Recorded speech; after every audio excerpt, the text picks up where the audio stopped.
Hello student, myself Ratan Lal. Today topic chapter 9 Heredity and Evolution 10th class science. Textual question starts.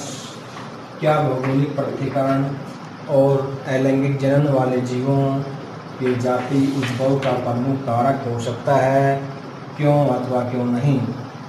जाति उद्भव में भौगोलिक पृथक्करण ही मुख्य कारण है, विशेषकर अलैंगिक जनन वाले पादपों में। ये अलैंगिक जनन वाले पादपों में इसका मुख्य कारण होता है, एक जीवधारी भौतिक परिस्थितियों में जीवित रहता है, लेकिन कुछ जीवधारी अगर निकटवर्ती भौगोलिक पर्यावरण में विस्थापित हो जाते हैं, यदि वे आसपास के अपने भौगोलिक पर्यावरण में विस्थापित हो जाते हैं जिनमें विभिन्न भौतिक परिस्थितियां हो, तो वे जीवित नहीं रहेंगे। यदि उसमें भिन्न भिन्न परिस्थितियां मिल जाती हैं तो वो जीवित नहीं रह सकेंगे। यदि जीवित रहे तो जीवधारियों में अलैंगिक जनन होता है, यदि वो जीवित रहे तो जीवधारी में अलैंगिक जनन होता है तथा वे अन्य पर्यावरण में विस्थापित होते हैं।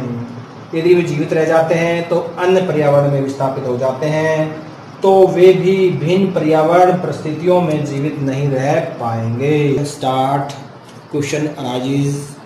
फर्स्ट क्वेश्चन, उन अभिलक्षणों को एक उदाहरण दीजिए जिनका उपयोग हम दो स्पीशीज के लिए विकास संबंध निर्धारण के लिए करते हैं।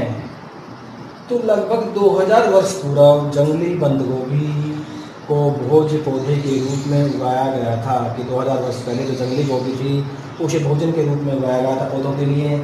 यह एक बनावटी चयन था, इसकी बनावटी प्रक्रिया थी, न कि प्राकृतिक चयन। ये प्रकृति के द्वारा चयन नहीं था।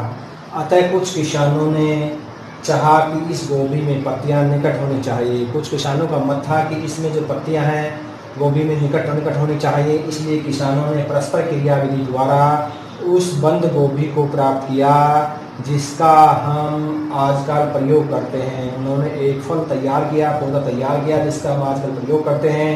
कुछ किसानों ने पत्तियों को पुष्प के निकट प्राप्त करने की इच्छा व्यक्त की। कुछ किसान कहते थे कि जो पुष्प पत्तियां होती हैं वो पुष्प के नज़दीक होनी चाहिए, इसलिए उन्होंने प्रयास करके एक ऐसा पौधा प्राप्त किया जिसे फूल गोभी का नाम दिया गया। फिर एक जो पौधा विकसित हुआ उसका नाम फूल गोभी का दिया गया। अतः बंद गोभी व फूल गोभी दोनों ही निकट स्पीशीज हैं। थैंक्स।